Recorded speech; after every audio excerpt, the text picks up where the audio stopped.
déficit budgétaire, arriéré à salaire, c'est-à-dire que dépense à l'État et l'équipe mbongo ezokota. Donc, nous avons un déséquilibre budgétaire. Et ami balé, naebisaka que mbongo abiso ils ont assez trop 200 000 francs congolais pour 100 $ pamba. Alors que les voisins, basés dans Makambolko à Bissote, Mboka Bango Mouké, Baina Batomi Kiloko à Bissote, Braza a un pétrole, Bissote a pétrole, Angola a un pétrole, Bissote a pétrole, mais Bango basé dans cuivre, basé dans Biloko, on a Bissote, tonde, basé dans Angote. Mais tout le monde dit que, bon, on a Braza et l'équivalent de Yabiso, tout le monde dit qu'il y a Angola et l'équivalent de Yabiso, na Rwanda, na Uganda, bon, on a Bango et l'équivalent de Yabiso de valeur.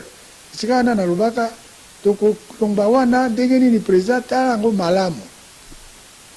Na Lubaka, l'Issoussou, l'Ikamboya, chômage. Chômage, Misale, Kangama.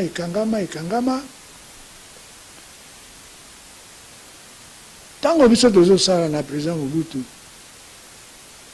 a salaki vraiment ndenge yolobaki wana, mais biso tolingaka to reconnaître soko bosalaki erreur, to reconnaître erreur yango parce que erreur wana epesa expérience, tozwi expérience wana grâce na erreur biso tosalaka. Eloko tobengaka yango zairianisation ezaka eloko moko ezongisa biso nsima mingi. Mais bon, bazo ya, le quoi tu vas dans le président Kabila, la Moussa Nango, mais ba corriger en côté, ba tiké loko ba conséquence nango ezala. Yango président Tshisekedi akuti pe yango, la lina lubani, loko na Kinshasa oyo. Tozaka na ba Itex Africa. Okomone na 22 heures bato bazo longba na misala kuna, pa bazo na ndako. Tozo fabriquer babilamba, ils ont fait ça bateau mosala. Onatra, et nous ba transport wana ba maswa.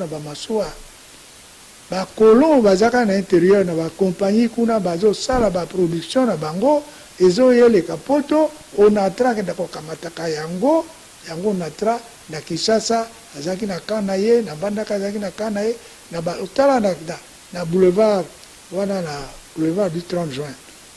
Dans le bureau, il y a un transport et comment c'est qu'on a face na CENI. Dans le building, il y a ONATRA. Dans ONATRA, Tongi Boye, Banque centrale, à Tongi Nano, il y a un bango sikate. Parce qu'ONATRA, c'est fort. Le chômage est comme Misala Wana surtout, et Kimi, Misala et Lembi. Alors, le président Tshisekedi, pour le chômage, Wana, akosala nini chômage wana social wana ezali deux sortes. Chômage de masse va bien en français, c'est-à-dire le tali mboka nyonso bato nyonso. Le chômage le tali ba jeune. Le chômage des jeunes. Chômage à masse. La compagnie baza ko pesa ba misala wana ndenge yango zaka ba onatra ndenge ba Itex Africa kuna ba compagnie aux à l'intérieur, ba compagnie ba zotia ba misala et diminuer les alliés sautés, l'agriculture surtout. Yango moko wana. Il faut ba remplacer ba colon. Pour biso moko tozo sala te. Tozo ata mi sauver na ba bureau. Tozo ata mi sauver na députation. Makambo ya Sénat pour te banini tozo tia misobe kuna. Alors bazwaka ba plantation wana na ba colon ba sundola yango. Donc kuna chômage ezali sous. Et puis l'État ça kolongola chômage ya masse kuna na intérieur na milieu rural na likambo ko bongisa banzela.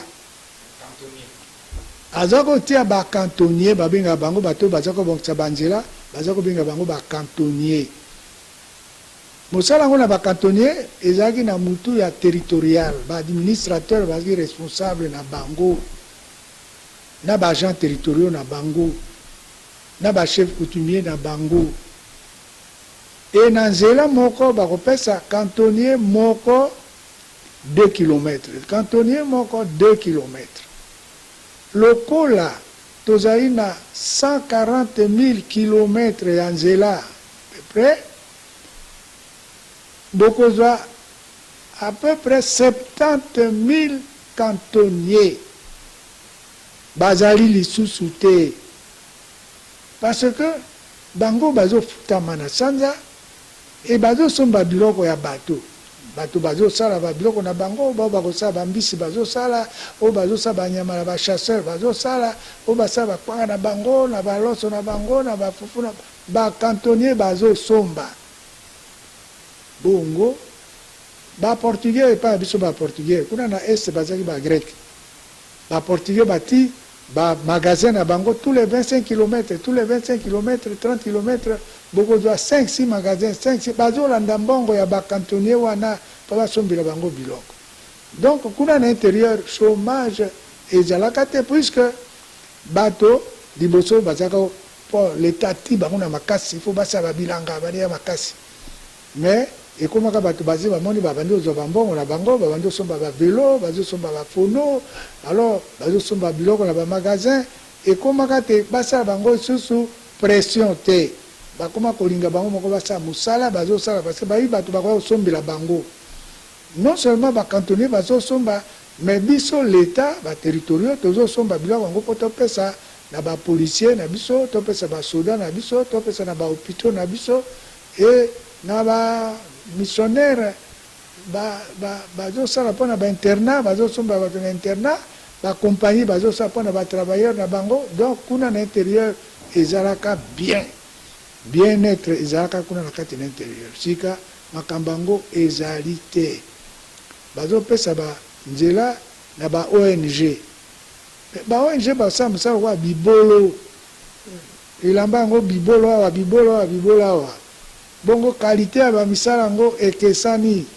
etandi ke baadministrateur misala na bango tout na Congo mobimba il faut baza na 70 km à l'heure comme ça des districts soko azoleka azosala nini amona soko akoki kotambola na 70 km à l'heure okoki kolongwana na Kinshasa okenda Bunia kuna province orientale soko oleki obela na okenda na VW 4x4 te ka VW pamba okolomba boye te okomi kuna très bien okoki kotambola na nzela lokola nde makadam nde nzela ya mabele ekoma lokola makadam mpo na ndenge baterritoriaux bazalaki kosala yango bayolanda bango te basala makambo yango 70 km à l'heure.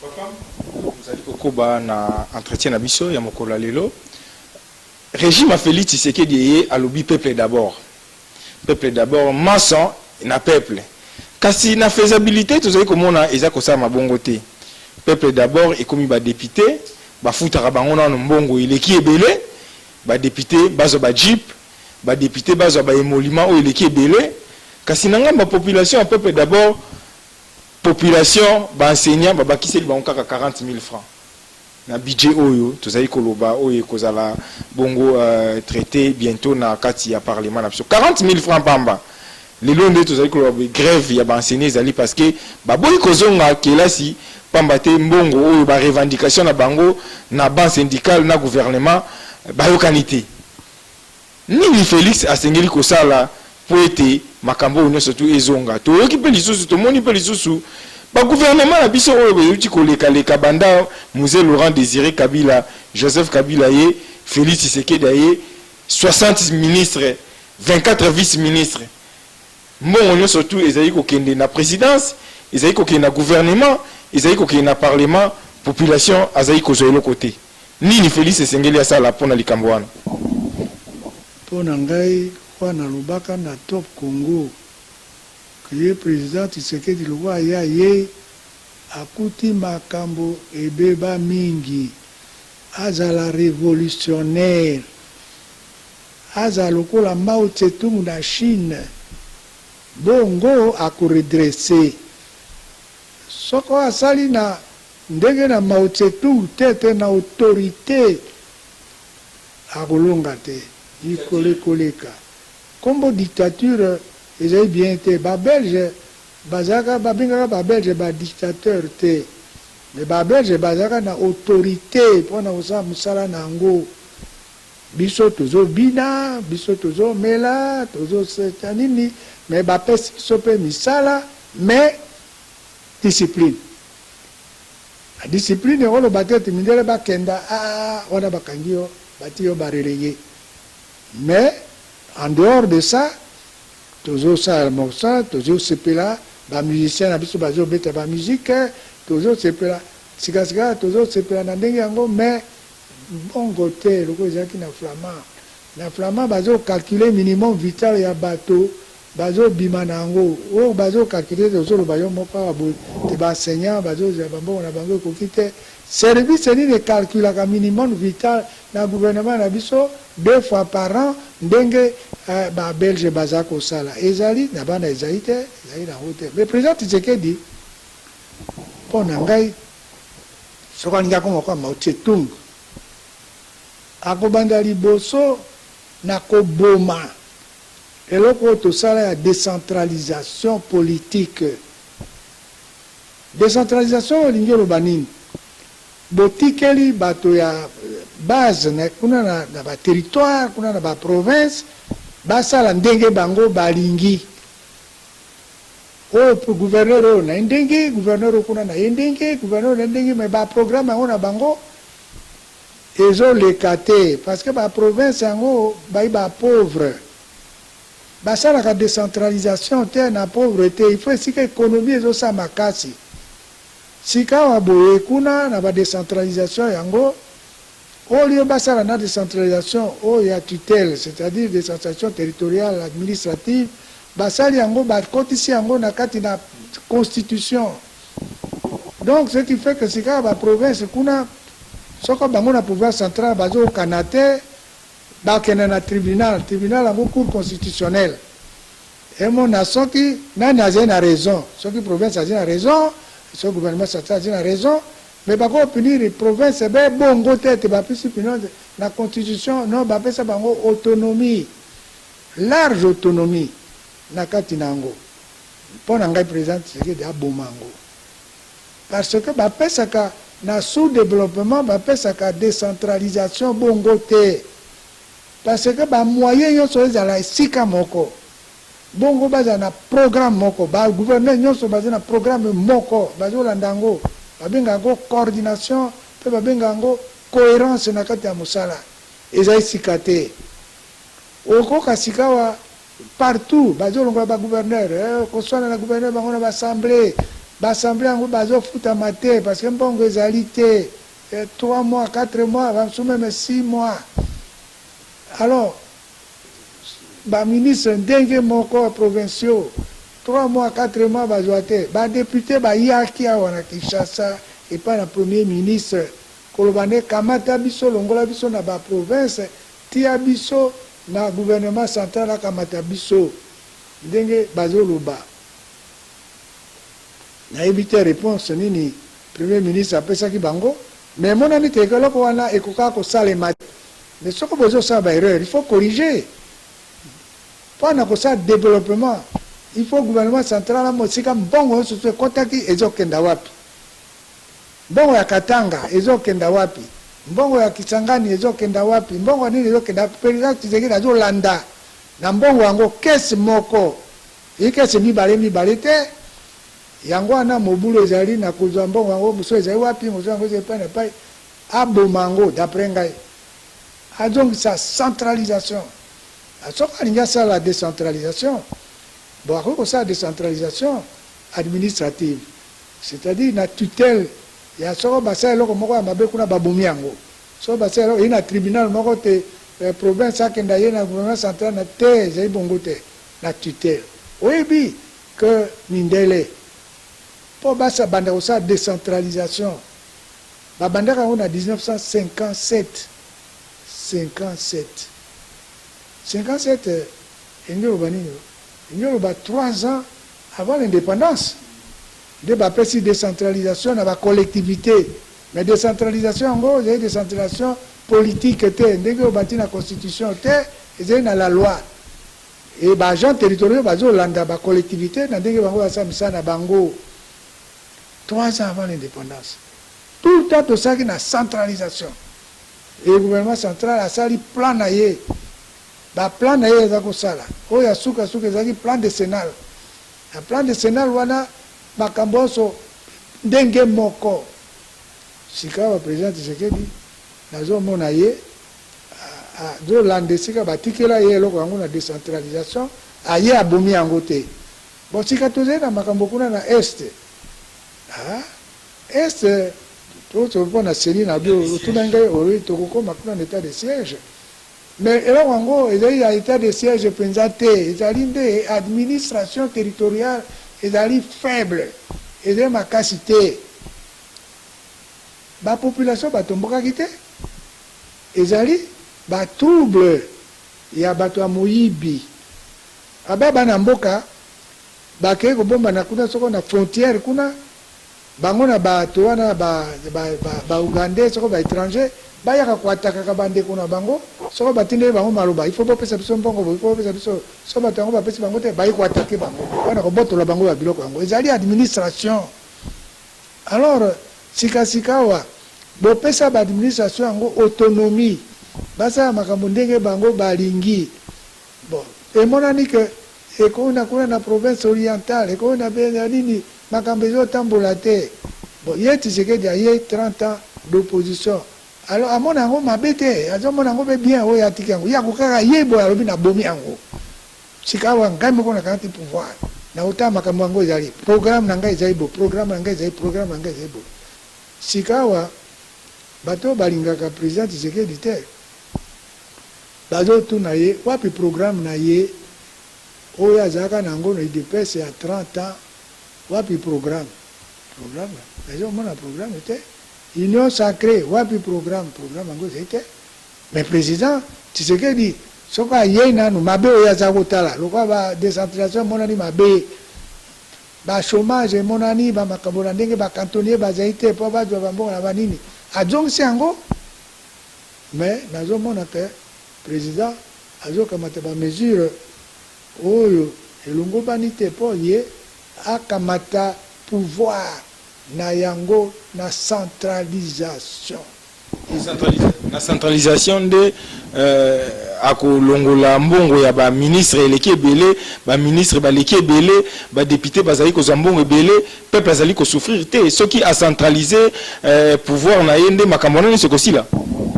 non centralisation ezosala mpona bongo te centralisation ezopona te mbongo ya leta ekokɔta partout ekɔta na kese moko ezali te kese mosusu ekei na province kese mosusu ekei na nini non mbongo ya leta nyonso na kese moko azomona yango mpe soki asali total na yango nyonso abi nazali na mbongo boye na pays na ngai naye na mbongo autant bongo sika abandi kosala programme na ye akoki kotia plan na ye mpo na koyeba adazali na mbongo combien wana mpo na ndenge nazoloba na centralisation mpa action ezala unique na mboka biso moto na moto asala ndenge ye alingi te mpo na makambo ya basalaire wana yo ozoloba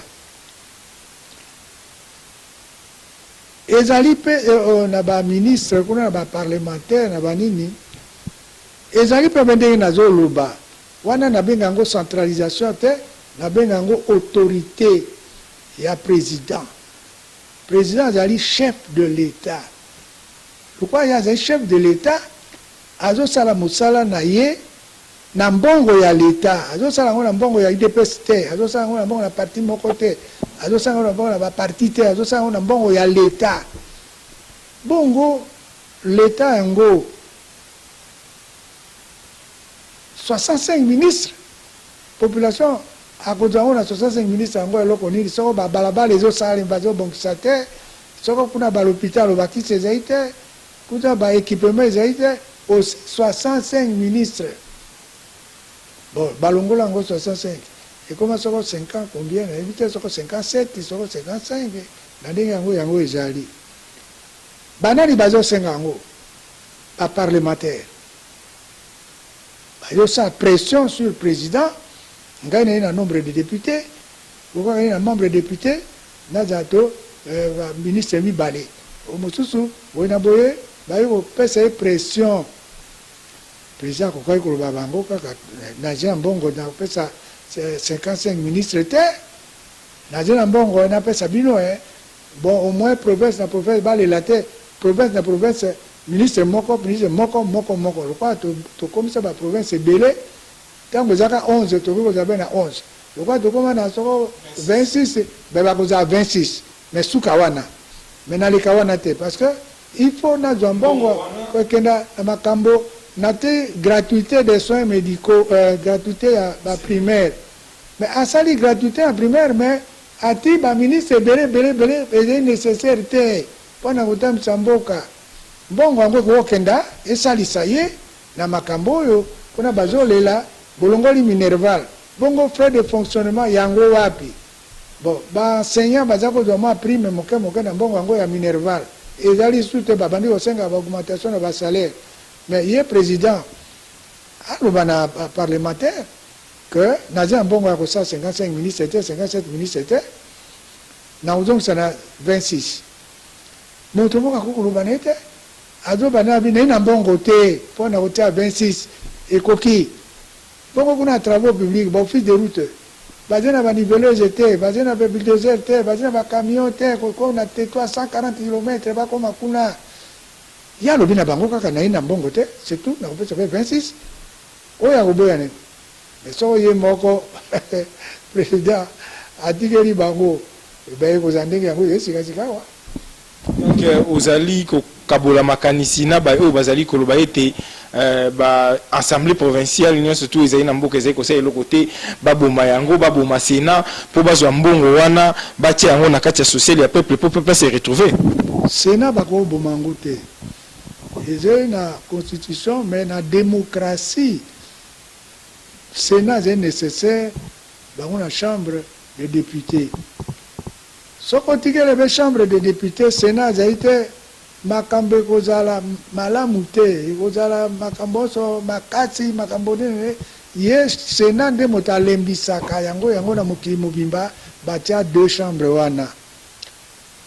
Mais président Tshisekedi wana lobaki ta koma kwa Mao Tse-tung aye albina kana nzambongo l'unité makambo zemingi awa salaire na bino ils ndenge bongo te ngai na ina mbongo bena pesa bino be boyi aluna bango esili balongole te bako rembourser pa bibi bango bongo va diminuer non parce que bongo abibi no boze ba élu kune pa na bino mbongo wana na zolongola ngo ezonga pa na bino kuna ba élu bangendo sana ngo misala la population na bango sociale et bonga yo muto tuna ki makambo la social après sa gratuité des soins médicaux. Le peuple d'abord, et Sikawana, président Kosalango, le peuple d'abord, en comment?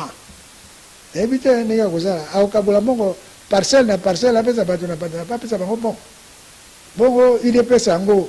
Bongo, Bakuma, Kuna, 10e rue, Batondi. Bongo, va passer à Kabango, Motona, Motombongo, la confesse, le peuple d'abord.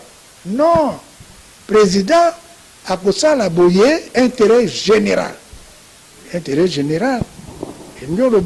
Gratuité des soins médicaux. Mais gratuité des soins médicaux en gros. Et j'ai peut-être gratuité totale. Parce que dans l'hôpital, qui s'est été. Ils allaient belé après sa population. Donc, nous avons un docteur a sa maladie, nous avons un laboratoire, bon, gratuit. Mais si quand on a fait ordonnance, on a un hôpital qui s'est été, na ba pharmacie na banini ezali bongo mais kuna na intérieur nde pasi parce que ba pharmacie ezali te soko ba pesi ordonnance yango akozwaki yango epai wapi elingi koloba ke na mbongo na bi centralisation ba mbongo soto ya moko bongo président ebi kokabola mpona kobenga ba kiti na poto bazotinda ndenge biso toza kotinda na colonie na province bazozwa babiloko yango atia yango peuple d'abord likambo na santé lokwa ye abandi kosala yango likambo na scolaire mais ayebisaka esika nini ya kozwa mbongo mpo ete abongisa makambo wana baenseignant bazala bien paye na nini akoki kosala yango soko alingi mais soko président azotalela comme si makambo yango ezali bien wana ngai na bango te parce que tolingi président yango ya mwana wana alonga na kombo na mpo na ngai nalobaka kwa jonga alobaka te azotalela na mpo na Etienne Tshisekedi ngai mpe nazomonela yango na Etienne Tshisekedi epuis mwana azobunga esika wapi mpo ani nakamata bamesure oyo te mpo ani nakamata bamesure oyo te ye moto azali chef de l'état bachef d'état banyi mibale awa te eka be ye alobela parlement makambo ndenge azokolobela bango alobela biso mpe population makambo ndenge azokosenga biso tosala yango mais soko azoloba te azozila omoni likambo moko ebimaki awa likambo ya kongoli te likambo yango ezobonga te parce que na constitution bacongolais tout bazali égaux alors ntango président atiki yango ezoleka na bachaîne de télévision ezoleka na bachaîne de télévision bamosusu bazali kokumisama na ndenge yango mais ntango ye aloba ke ye amona différence te na makambo yango ekomi wai donc andimeli bango te esili bazozela nini eloko nini président akoloba esili parce que azongisi makambo na normal ndenge azali constitution eboyi discrimination kati ya bacongolais bakosala yango te destitution eboyi ye mpe lokwa azali garant ya constitution kokaki atraine mingi te mpo aloba te non constitution elobi bo te wana eze te longola yango bon ewumelaki mingi na baparlement kuna bato yango bazomona clair te mais lokwa ye alobaki bango esili likambo aramu na yango président azoloba te pourquoi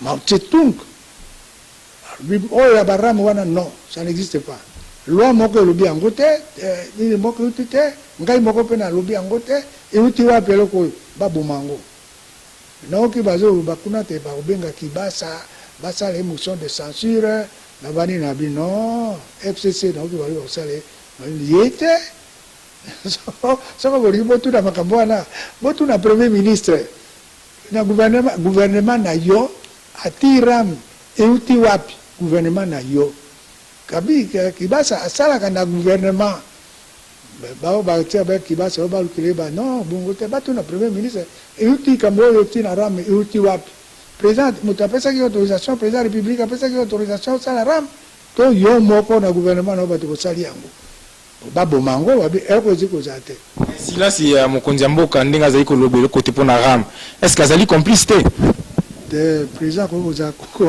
complice na eloko te président azosala bafaute te na kati ya mosala na ye bongo président akomi complice na bato bazosala mabe non wana te loba nde président azozila ntango mosusu azwa barapport ndenge mosusu ekomela ye clair mais mpo na ngai biloko ya boyatrenaka nango te soki amoni ebeloko ekomi te ezali na loi te parce que mpo na kotia bataxe mpo na kotia ipo ya na loi lokola elekaki na loi te aloba na gouvernement longola eloko wana yoti wana naye nango d'accord te alobi na bango balongoli yango bamoko esili eumela te tozali kokoba na émission tokomi presque na suka ya masolo na biso kasi tokolobela likambo etali état de siège tozali awa na patriarche Engulu lokanga oyo azali bongo pionnier ya indépendance donc azali na mayele ebele oyo ya kotambusa mboka oyo bakutana na makambo ebele makambo baguerre na este na Congo ebandi lelo te donc expérience ezali na likambo etali basituation nyonso ezali koleka na kati ya mboka yango toyeki toyoka ye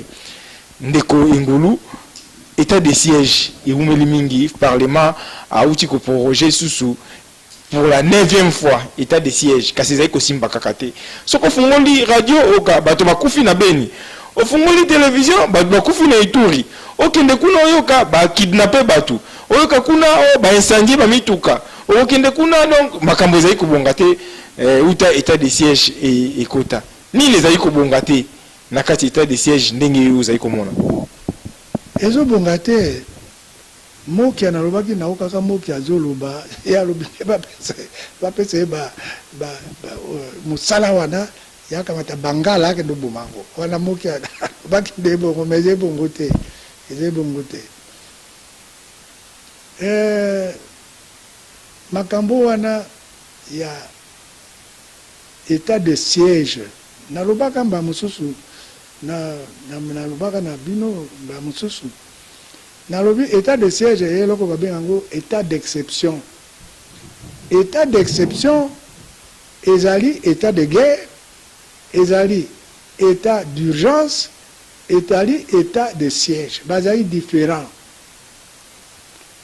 Mais mokia alobi azali moto ya président Tshisekedi, mais amoni que président il a conseillé à malamu te, ba conseiller ne mabe, wana mokia nazo kendenge alu oloba. Mais pour ngai bato ba pesa ki président conseil ya kosala état de siège. Bon, président kamata ki décision na ye biso to memisa ndenge ya lobaki, mais bato ya kuna bazo mérité état de siège te. État de siège esalemaka soko bato na mboka batombukeli l'état. Et biso ntango tozwi na territorial nayi na cas moko ngai nayebaki état de siège na collectivité kombo nango Bulukutu kuna na territoire de Bukungu, bato babomi agent territorial bato bete na butu babomi ye. État de siège ekei babengi basoldat ya boende baye kovandela bato wana occupation militaire, kokanga bango, koboma bango na batribunaux militaires directement. Et totika na histoire yango kuna bato mosusu akufi te, bakamati ye bazobwaka ye na libulu, bazoloba nakufi te babwaki ye, c'est fini. État de siège, occupation militaire, bato batombukelaki l'état aze komonisa autorité na ye. Mais kuna na beni yango, na balubero yango, na babipa yango, kuna na est yango, toeza na bayirumu na banini, bato batombukela l'état te. Donc soko l'état koki kosala kuna administration ya territoire ye moko akoki kosala état d'urgence territorial. Bongo ati bacouvre-feu lokwa tozalaki awa état d'urgence embi oloba nini be civil moto azodirige soldat te. Na état de siège soldat akamati pouvoir asali occupation militaire batribunaux militaire parce que botitembe na l'état. Mais lokola tozalaki maladi ya covid awa batiaki biso na état d'urgence. État d'urgence yango balobi na bino couvre-feu na lere bokobima te bokozonga bo wana état d'urgence. Mais bacivil nde bato bazodirige, bacivil yango bakoutilize basoda bakoutilize banini, mais yango bango bacivil bakosala yango ndenge yango ezali. Bazali na occupation militaire te, bakokanga bato kotia bango na batribunaux militaire te, ezali na yango te, eza occupation te. Tozalaki na occupation militaire te na lelo oyo balongoli nano mesure yango ya état d'urgence na couvre-feu pende si nano te, bazongisi yango nde nsima. Alors kuna na mokili yango d'après ngai ekokaka batia nde état d'urgence. C'est-à-dire que bao bakotaka baagents territoriaux, parce que territorial ezali territoire chef-lieu na poste détaché. Baposte détaché wana bazosurveille kuna na babiloko yango bazosurveille te, bato bazokota bazoatake, mais poste détaché asali nini mpona kopekisa te bato bakota bautaka wapi? Alors yango territorial ekufa nango parce que territorial ekoma propagande ya baparti politique, baadministrateur bazali nde bato ya bapropagande ya baparti politique bazali nango te. Alors il faut dépolitiser administration territoriale ekoma bato ya carrière nango bazosala carrière na bango esila nango. Président akokontinue bazokufa bacivil bazokufa kuna ebele, sika yango ekoka kozongela ye te. Président anyokola bato aboma bato na ndingi yango eloko yango pongo basoda yango tozali na bango esila te ndenge nini nazo comprendre te. Ete moki alobaka yaka matango na bangala yaka dosisa bongo et bien na basoto dosisa bongo ba be territoire mo imboka mobimba te cet état de siège ya mboka mobimba congolais ba tombukeli l'état te bongo ezumela boy pourquoi donc faiblesse moko ezali na organisation na militaire kuna na tika ngo bango bazali kuna na organisation militaire bazali na poste moko Rumangabo ezalaka na territoire na kanisi na territoire de Goma Rumangabo to Rutshuru to na nini kuna Rumangabo détachement militaire ezali kuna batiaka ba détachement militaire wana pamba te pona kopekisa ba trouble oyo kokuta soit en extérieur soit en intérieur mais ba exercice nini bazali kosala na Rumangabo pona koprévoir ndenge bambule kozaboye mobule kozaboye namoni lokola moi faiblesse moko ezali na esika ngo na armée alors président baloba na ye te bapesa temps mingi te parce que ezali occupation balongola baliberté na bato banini bapesa président temps moke fadonga esu na parlement kosenga fadonga esu na parlement kosenga mais soko président azosenga loba eloko yango mabe bon solution nini azokamata nango sikasika et puis okomona démocratie alingaka toujours industrialisation eza na mboka wana soko baindustrialisation ezali te badictature ekozala makambo ekobonga te bongo sikawa est-ce que kuna na intérieur ezalaka be baoriginaire mpo badirige yango ngai nalobi te ete balongola baoriginaire nalobi bongo te nalobi kaka na ngai moko na président Mobutu ntango ya président Mobutu ngai nazalaka élu gouverneur ya province de l'Équateur gouverneur ngai mwa moke boye président namoni o mokande ye ngai nazali su gouverneur wana te nakomi gouverneur ya Kivu balongoli wana na Équateur nakei na Kivu nasalaki na Kivu wana soko 2 ans soko boni lisusu alongoli ngai wana atindi ngai na Katanga non originaire Mobutu abomaka baoriginaire Kabila moto aye kozongisa yango mais nayebi te etali be ye moko Tshisekedi moto azalaki conseil mwana yolikia bunga etala ye ndenge nini makanisi nini akoki kosala na ngambo wana alongola ba originaire acha ba gouverneur non originaire anome bango ba gouverneur ba votera bango lisusu ndenge bazo voter bango na l'Assemblée provinciale pour ba conflit pe ezali kosala te soko na pesa ba conseil nazo pesa conseil ndenge mibale na pesa ba conseil yo ngai nazo mona président ye moko bongo nazo lobela ye na langage mosusu mais ongai nazo lobango na télévision na makambo publique ngai na limite oyo ngai nakosuka naleka te ekoma te lokola ngai nakomi lokola koloba na président makambo oyo te ngai nde andima oyo ya ngai non nakoki koloba motindo wana te ye ndo azali mokonzi akoki kolobela bongo te ngai nalobi kaka ngai ka na ngai ezalaka nazalaka gouverneur ya Équateur batindaka ngai na Kivu batindaka ngai na Katanga ngai nasuki ka bongo soki bongo tokomi na suka émission tolobela likambo etali seni na ngonga mokie vraiment seni toyoki awa baconfession religieuse bayokani kaka te na proposition ya suka bapesi bango bakutana po ete bayeba na kopona président ya seni bayokani te mais yo opesaki proposition moko okoki korapele bayo bazali kolanda yo proposition na yo et puis nini esengeli koya na nsima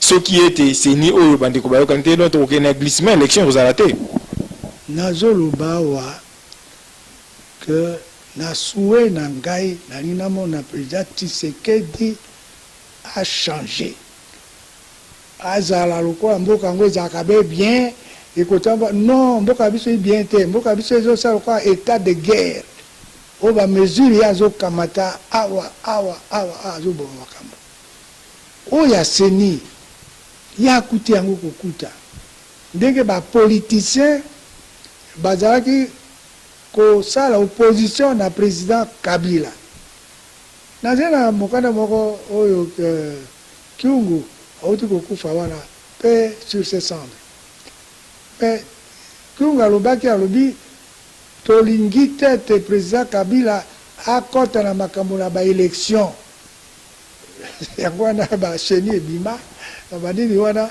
président Kabila azalaki so na makasi te.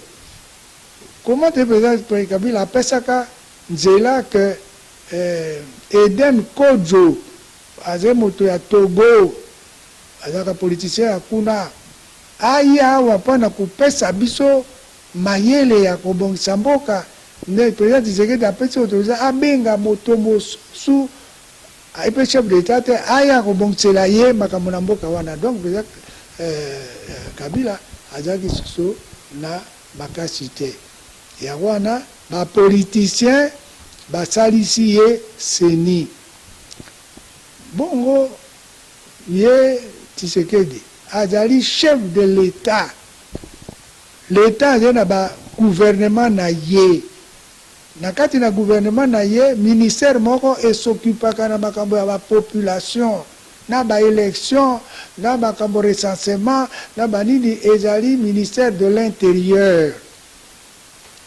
Bongo eloko nini ye azongisa loi wana batiaka yango na constitution, alongola yango na constitution ou bien atiki yango na constitution, mais baloba te ye mpo na seni te ezali mpo na ministère de l'intérieur. Alors l'état akamati makambo na ye ezali susu ndenge oyo wana biso te Kyungu alobaki te kwa Kyungu alobaki te président Kabila akota na makambo ya baélection te wana non. Alors sikawa adongisi autorité na ye ministère de l'intérieur. Olinga te ministère de l'intérieur. Ye moto anoma ministre wana de l'intérieur. Est-ce que tu tiens le ministère de l'Intérieur ou tu tiens le ministère? Mais eloko ezangaka na makambo yango na élection wana ba sanction ezali te. Soko bato bayibi bavoi punition ezalaka te. Alors sikawa lokola batia punition na moto oyiba mbongo batia punition na moto oyiba bavoi ya bato. Soko moto azwaki bavoi na ye boyibeli ye bavoi na ye batia yango 20 ans de prison. Batiango 15 ans de prison, batiango 10 ans de prison. Okomona sikawa muibi na wana bon obe yo moko ni omi boma obe ko iba bavoi mais ebi ke kolanda yo ah okozana 15 ans 20 ans de prison. Loi électorale ezalité batia na loi électorale sanction. Bongo bato babanga. Omoni na France. Président Sarkozy, président, a condamné. Parce que a respecté la loi électorale. Alors, président a condamné, bâti en prison. Mais à ça, il appelle. À ça, il appelle. Le temps où on appelle, mais mon a dit que, kuna, bazo landa, séparation des pouvoirs ezali. Bon, on a vu ça. Pendant que président Tshisekedi azo traîné bon nazo bazo traîné na ndenge a critiqué président Nangaite nazo bandete na ndi président pe amonisa makasi na ye na ndenge ya Mao Tse-tung alo batika bino parlement boso la ngai loi électorale moko seni esili batango ba osela seni esili edoki na ministère de l'intérieur ezo dit le président. Mais comme ça a makambo boye umelaka umelaka kadima te et comme débat ya bato non ngana ninga kota makambo ya bato na kombo ya bato te mais ye moko président amona que na autorité na ye ya chef de l'état ba pesa moto azaka na l'état te ni kombo na boye bongo ba ko wera na kombo ya moto auti wapi na ni non. Alobaka yasa noma batote na ministère de l'intérieur ministre azali kuna au président noma pana makambo etali population na mokili mobimba basalaka na basenite mokili mobimba basalaka na ministère de l'intérieur mais ba sanction ezalaka omoni même Trump était des États-Unis il a contesté ba résultat ya ba élection mais a contesté ba résultat akamati su bato na ye atindi bango te na parlement ko tia mobulu kuna ah basala vote batia ye na accusation mais le quoi yazaka majorité kuna elekate mais ba lukaki ye pe bakanga ye asaki mabe mpo na atindaki bakende kotia mobulu na parlement na makambo na baélection ndenge yango ezalaki.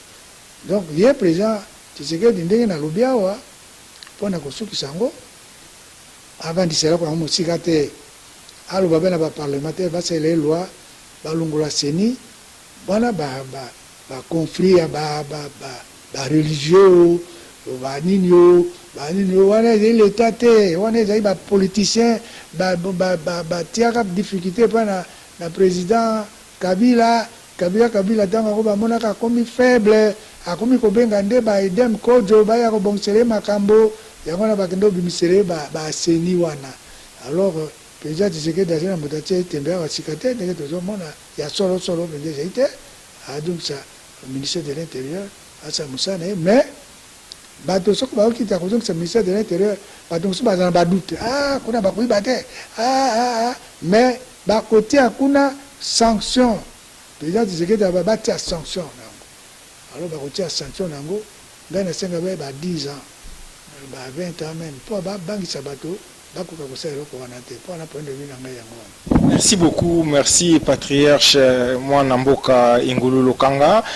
Peuple azaki na posa yeba maïma surtout o ezali koleka souffrance ya peuple o ezali toujours ko continuer uta Mobutu akenda Musée Laurent Désiré Kabila ye Joseph Kabila ye lelo dozana Félix Tshisekedi kasi peuple azali toujours ko souffrir au pesi makanisi na auto retenir eloko moko était au sengi était président Félix Tshisekedi azala révolutionnaire lokola Mao Tse-tung pour être mboka ebonga ba réforme oyo esengeli po ete mboka na biso ekende liboso ba nungu nyonso to ezali koleka na kati wana esengeli obe ye moko nde ayeba na kozwa solution po ete mboka ekende liboso totondi o botondi.